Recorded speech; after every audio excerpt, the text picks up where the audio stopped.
तेरी माँ की, तेरी बहन की. So I'm going to start my talk with this. These are the slur words.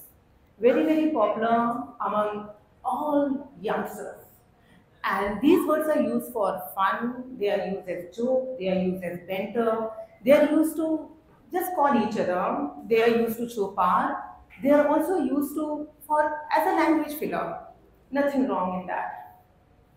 But these words are words which dehumanize, derogatory in nature, and they demean women. They demean women, mother, and sisters. Gender abuse, slurs, and swear words are so normalized, so much so that there are research works on this. Language is a weapon, it is a tool and marker of identity. There is a research work which has said that most of the 80% of comic acts in India right now have at least 4 abusive words in their 10-minute talks. There was an incident when an act has in 2.31 minute actually 12 times mention of women abusive word. It is so much normalized that IIT Kharagpur has come out with a paper called I will talk in English but मैं गाली तो हिंदी में ही दूंगा. That is to understand the socio-linguistic impact on language and on abuse, how people are using it and why it is using it. It is so normalized that in Haryana there is a village which has said that we are banning galis and they have started no gali ghar mission.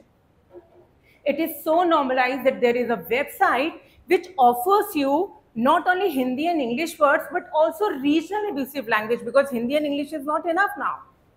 It is so normalized that English comic acts now use Hindi words to shock people. Now, this is very, very much concerning to me as a social linguistic who is working on gender issues. These slurs, banters, and jokes are the foundation of toxic masculinity. They are also they promote rape culture and boys' club syndrome. Now, these people who are using these words without understanding the unconscious biases, unconscious prejudices, and unconscious misogyny which they are harboring are going to be our juniors, our seniors, our HR managers, our CEOs, our CTOs. We are going to work with these people and they don't understand that these biases are there where they have already demeaned women and they have already dehumaned women actually.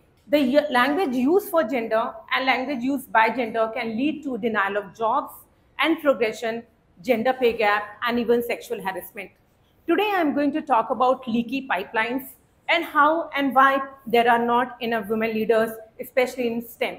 Progress of nations definitely is dependent on STEM. It is dependent on technology. And we all know we worship STEM in India. A strong and up-to-date STEM education is important for the economy, and it is estimated that employment in STEM will grow 8 by 8% in next few years, but non-STEM occupations will grow only by 5%. And that means STEM workers will earn more than non-STEM workers. That means there are more opportunities in STEM field than non-STEM fields.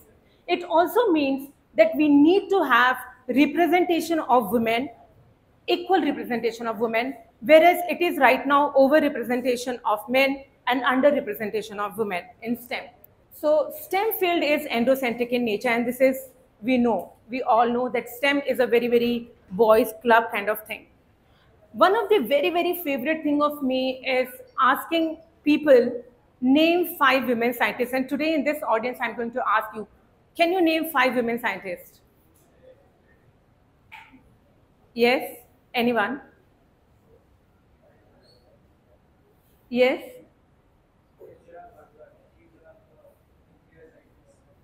Okay, yes, so there is one name, Madame Curie. Most of the time when I ask people, can you name 5 women scientists? And I have done this in one of the AKBC consortium conference in London in front of people who were from Google NLP and Amazon NLP. Whenever I ask this question, most of them stop at Madame Curie. And Madame Curie was 158 years ago. She was the scientist actually. 158 years have passed, but we can't name 5 women scientists and at least 2 Indian women scientists. Now this again shows somewhere the women scientists are invisible. The STEM has not promoting, it is not promoting women. So I have done this research, and where I have asked people and they have said Madame Curie, Madame Curie, Marie Curie. So most of them actually started and stopped at Madame Curie. And then I asked the reasons. Why do you think there are not many women? And the answers are shocking. When I ask them in verbal, they usually say they are not good enough, they are not competent, they don't understand maths. As member of many advisory committees, I have seen people giving all kind of reasons, then saying that they are not getting very good opportunities actually. But then there are few reasons: they are less in numbers, they do not do significant contribution, they're not competent enough, or they do not get, of course, encouragement as well.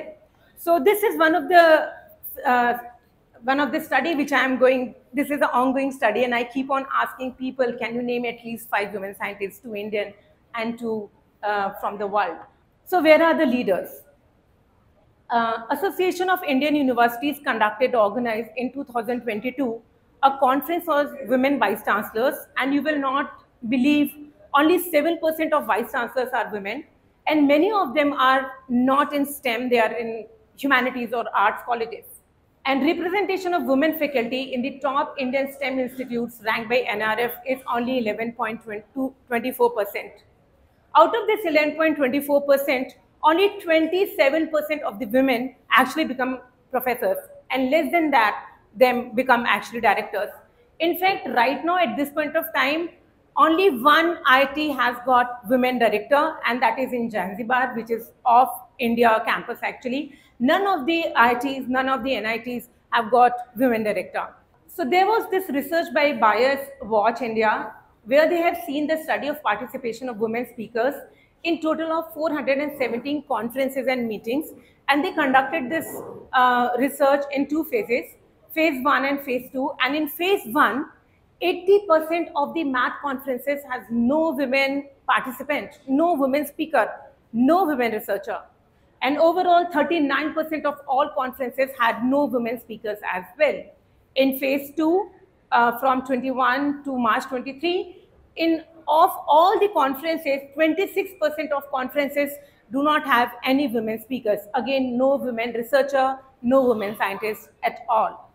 This is from the headline of a very popular paper, The Print, where they have again quoted one of the study which was done in 2024, where they have talked about how in 98 universities and institutes, there are only 13.5% of Indian faculty members are actually women.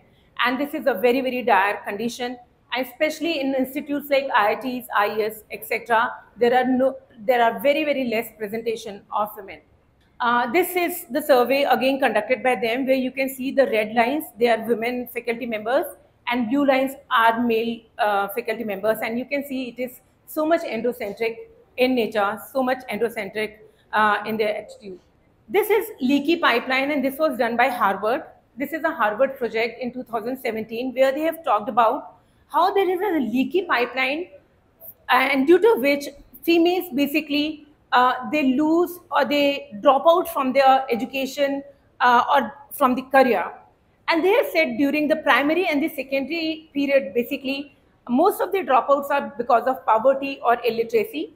And then they are in college, most of them, they actually prefer to go for easy way out, and they opt for humanities or they opt for commerce.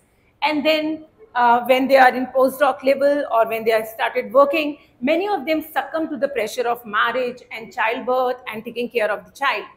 And later on, when they are doing their job, many of them actually then start feeling apart because of the glass ceiling. And glass ceiling is an invisible ceiling where you can't cross it and you don't get promotions. So this was one of the research done by L'Oreal Foundation. They have talked about how 97% of the males reach to their career full optimization, full career potential, whereas only 3% of the women actually reaches and become the leader.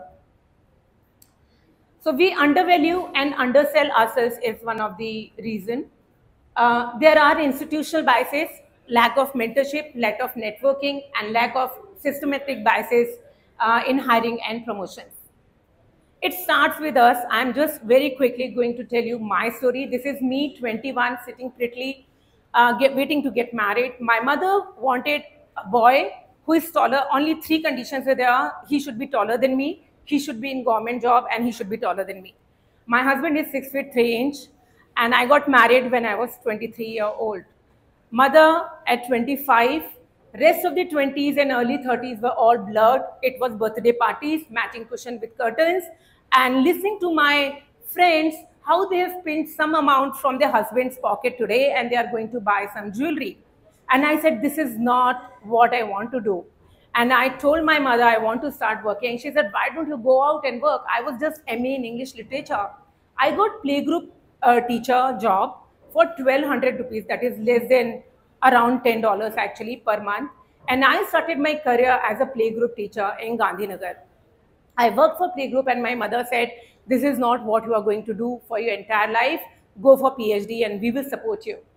And I started doing my PhD with a full-time job, 2 boys, traveling using 3 trains, changing 3 trains from Ahmedabad to Bhopal, Bhopal to Itarsi, Itarsi to Jabalpur.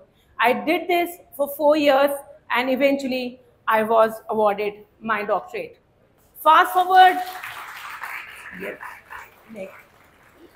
Yes, this is me AI generated. Actually, I was not looking so nice. I was looking very haggard and very angry I was. Next.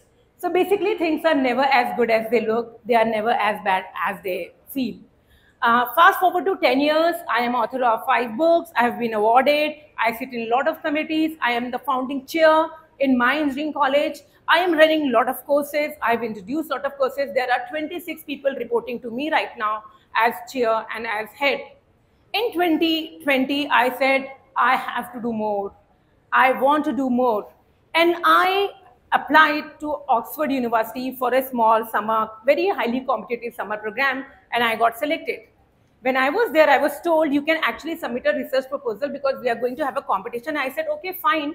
I was doing a very small project on gender, language, women politician, and I submitted my proposal. On that evening, I got second award from Oxford University. And I called my collaborator back home and I said, we won award. He said, what award? I said, in Oxford University, we won the second award. He said, how dare you? You have got such nerves. You have applied there. I said, yeah, if I can't do, who can? And this is how I started doing these kind of audacious things.